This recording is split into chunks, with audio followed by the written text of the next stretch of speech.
তাআলাকে যারা পেয়ে গেছে বাবার দুনিয়ার ভিতরে তারা ধন্য হয়ে গেল। এই জন্য বাগান দুনিয়ার ভিতরে আপনি আমি চিরদিন থাকবো না। আমার জন্য মানুষ একদিন আগমন করবে, দলে দলে আগমন করবে। আরে হুজুর তো ইন্তেকাল করেছে, বলে পরকালে যাত্রা শুরু করলো। বলে আপনার জন্য আমার জন্য 3টা কাপড় পরিধান করাইয়া চিরদিনের জন্য চির বিদায় দেওয়ার জন্য গোসল করানো হবে। বলে আপনি আমার জন্য চিরদিনের জন্য জানাজার নামাজ শেষ নামাজ পড়িয়ে আপনি আমাকে বিদায় দেওয়ার জন্য মানুষ আগমন করবে। আল্লাহর কবি বলেন ইয়া সাহিবি লা তাগতারির বিতানামি ফাল উমারু ইনফাদু ওয়ান নাঈমু ইয়াজুনু ওয়া ইযা হামালতা ফি কুবুরি জানাজাতান ফাআলাম আন্নাহা মাহমুল। আল্লাহর কবি ডাক দিয়ে বলেছেন, ও আমার মা, ও আমার খালামণিরা, বলে তোমার আমার মতো কত মানুষকে আমরা জানাজার মাধ্যমে বিদায় দিয়ে আগমন করলাম। বলে চিরদিনের জন্য গোসল করিয়া বিদায় দিলাম। কত মানুষকে আমরা মাধ্যম করে আগমন করলাম। আমার জন্য একদিন আগমন করবে, চির বিদায় দেওয়ার জন্য গোসলের ব্যবস্থাপনা করবে। আপনি আমার জন্য সাদা কাপড় পরিধান করানোর ব্যবস্থাপনা করবে। চিরদিনের জন্য আমি ঘুমিয়ে পড়বো, তার নাম হলো কবর, তার নাম হলো কবর। আমার আল্লাহ পাক সূরা তাওয়ার ৫৫ আয়াতের মাঝে আল্লাহ জানায় দিয়েছেন, মিনহা খলাকনাকুম ওয়া ফিহা নুঈদুকুম ওয়া মিনহা নুখরিজুকুম তারাতান উখরা।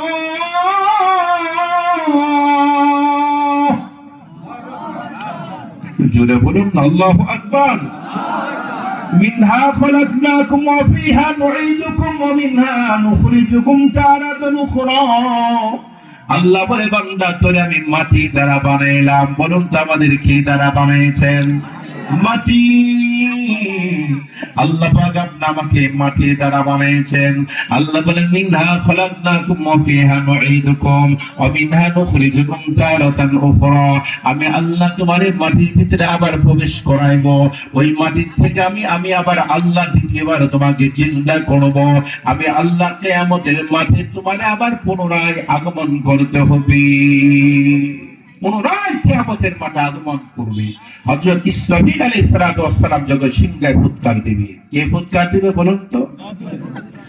ফাইদা নুফিখা ফিস-সূর,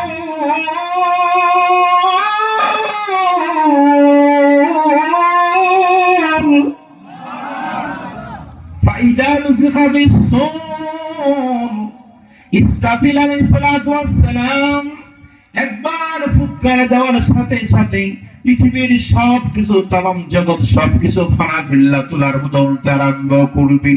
আবার যখন ইসরাফিল আলাইহিস সালাতু ওয়াস সালাম ফুৎকার দিতে আরম্ভ করবে, আবার আমার আল্লাহ তাআলার হুকুমে আমরা কিয়ামতের মাঠে আগমন করব। চিল্লায়ে বলুন না সুবহানাল্লাহ।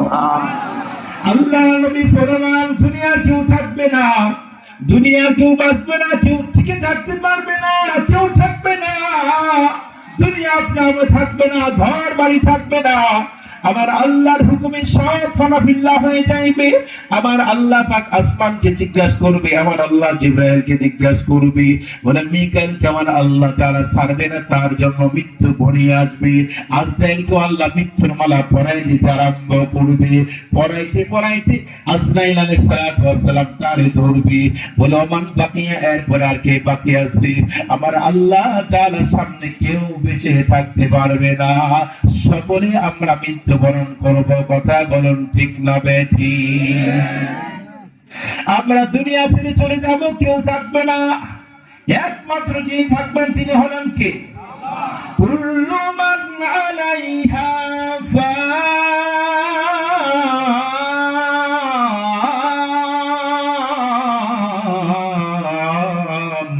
ওয়া ইয়াবকা ওয়াজহু ربك ذو الجلال والإكرام.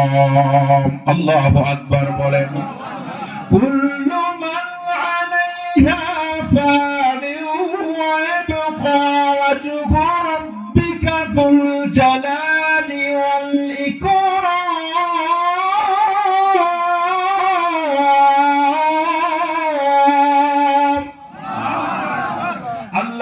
সূরা রহমানের মাঝে জানাইয়া দেন, কুল্লু মান আলাইহা ফান। ফান শব্দের অর্থ হলো টুকরা টুকরা হয়ে যাওয়া, শেষ হয়ে যাওয়া। ওরে বাজার সুন্দর গাড়ি বাড়ি থাকবে না। ওরে বান্দা যতই করবে তালা ততই হবে জ্বালা। যত করবা টাকা তোমার ততই হবে ঠেকা। যতই হবে পয়সা ততই হবে পয়সা। যতই হবে সন্তান ততই হবে কান্তান। কথা বলুন ঠিক না বেঠিক? এই জন্য বাজার টাকার ভিতরে শান্তি নাই, সম্পদের ভিতরে আরাম নাই, ঘুম নাই। কথা বলুন ঠিক না বেঠিক? একমাত্র শান্তি দেওয়ার মালিক আছে একজন, চিল্লাই বলুন না তিনি কে? জোরে বলুন তিনি কে? আল্লাহু আল্লাহু